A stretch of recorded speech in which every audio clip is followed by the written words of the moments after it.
States is in the middle of a global pandemic, probably the worst public health crisis in over 100 years this country has faced. Every minute matters, every hour, every day. I've been saying this for 2 months now. Yet where are the Democrats?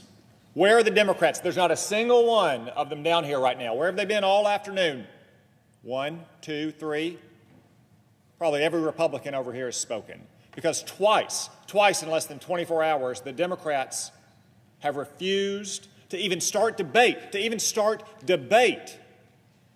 on legislation that would help the American people and our economy survive this crisis, that would provide over $3,000 to your average working family in just the coming weeks, that would provide extra unemployment benefits to the millions of Americans who have already lost their job and who regrettably are going to lose their job, that would provide loans to our small and medium-sized businesses so they don't have to lay off those Americans as they struggle to pay the bills, that would help industries that have been devastated, like the hotel industry, when thousands and thousands of hardworking Americans clean the rooms, make the beds, cook the food, all of whom desperately need help. The Democrats won't even start debate on that legislation. That's what they've done twice. Not voted to defeat any legislation, not even start debate.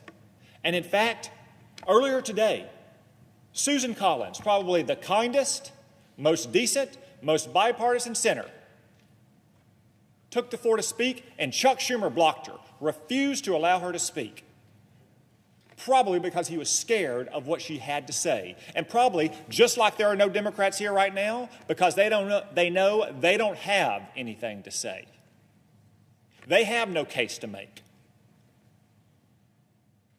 Earlier today, Sherrod Brown was accusing us of not acting quickly enough on Nancy Pelosi's legislation that the House passed and then popped smoke and left town for more than a week. I asked him a simple question. When did the House bill arrive in the Senate? He refused to answer. I asked him again a simple question. He refused to answer and rather engaged in ad hominem attacks, which is his weak and sad way of saying he has no answer, which is so often the case with the senator from Ohio. They come down here and they attack the Republicans for wanting corporate bailouts. We want to bail out corporations. Nothing could be farther from the truth. Any large company that borrows money from the Treasury or takes advantage of Federal Reserve programs will have onerous terms attached to it and will have lots of strings as well. We insisted only loans be available, not grants, not cash handouts. Do you know what the Democrats are advocating for behind closed doors? The Democrats behind closed doors are demanding free cash handouts for the airlines. Right through that door, right there, Chuck Schumer's office. They are demanding free cash giveaways for major corporations, and they have the nerve to come down here and accuse us of bailouts. Go right through that door and ask Chuck Schumer what he's demanding in secret behind closed doors. Oh, and don't forget all of their cities and all their states. Dick Durbin represents one of the most bankrupt states in America and the most bankrupt city, Chicago, in America.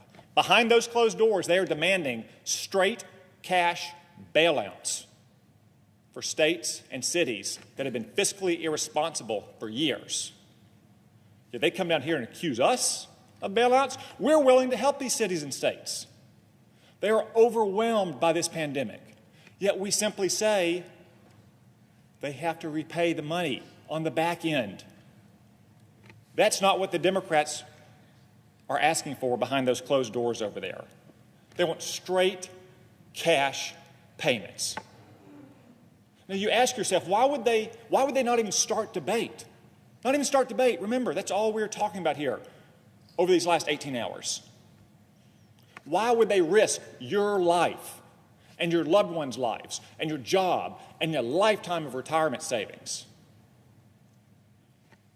Well, now we know. Now we know. Nancy Pelosi is circulating a 1,400-page bill that she wants Congress to pass, that she claims will help save this nation from this terrible crisis. 1,400 pages. It's almost 3 times longer than our legislation, by the way, to give you a sense of what might be in that bill, because let me tell you, she's not hiding the good stuff in her bill. I don't have 1,400 pages here, but I do have a few pages. Let's just go through what is a priority for Nancy Pelosi and the Democrats as they dither while Americans die. Corporate board diversity. The Democrats want to impose quotas for race and sex on corporate boards. I know they want to do that for a long time. Is that going to stop anyone from getting sick from the coronavirus? There's another one, bailing out the Postal Service, wiping out all the debts that the Post Office has towards the Treasury. It's another issue we've been debating for a long time. Postal Service needs relief. And I greatly respect and praise the hard work of the men and women who are still delivering the mail. But is a survival package for the coronavirus the right time to be talking about Postal Service debt to the Treasury? Oh, here's another one. $10,000 minimum of student loan forgiveness across the board. Another ideological wish list item for the Democrats. What does it have to do with stopping a pandemic, especially when Donald Trump has already waived student loan payments for Americans who are affected by this terrible pandemic? Early voting mandated in every single state. The same kind of early voting that almost doomed the Democrats' favored presidential candidate, Joe Biden, against whom Nancy Pelosi and Chuck Schumer, or for whom Nancy Pelosi and Chuck Schumer worked tirelessly to beat their colleague, Bernie Sanders. Oh, combine that with same-day registration. Every single state has to register voters on same day. So now they want to pile election rules on a bill that's designed to stop a pandemic. Remind you, election rules written by the same partisan geniuses who couldn't even count their own votes in the Iowa Democratic caucuses. Here's a good one, too. Airline carbon emission offsets. Every airline that benefits from these programs, which is probably going to be all of them, has to go carbon neutral by 2025. Gee, it's going to be a pretty amazing feat of engineering to get jet engines that you can plug into the wall and then fly across the continent. Democrats have a lot of faith in American ingenuity. I wonder if that'll apply, by the way, to the private planes that Nancy Pelosi and her family flies in, or all their buddies in Hollywood. What about this one? Every airline has to tell you on every single flight what the greenhouse gas emissions of that flight are. So you get your departure time and your seat number and your gate number, and oh, by the way, how many greenhouse gas emissions your plane is going to have. What is that going to do to help a vitally important and devastated industry get back on its feet? Subsidizing retirement plans for community newspaper employees. Look, this has been a long-standing debate in Congress. It almost sank a retirement reform bill last year. And here it is again in a bill designed to stop a pandemic. Are you kidding me? $15 an hour minimum wage. Unfortunately, millions of Americans are learning that the true minimum wage is zero. When you lose your job because of a global pandemic that is killing your fellow citizens, and our elected leaders won't even have a debate on a bill. Here's a beauty, too. Mandating that federal public employee unions get paid for the union work they do. So that means you, as a taxpayer, will pay federal bureaucrats when they're doing work not for you, the taxpayer, but for their unions. Again, is that going to stop the pandemic? I could go on and on and on. The Democrats' bill is 1,400 pages, after all. But the point is this.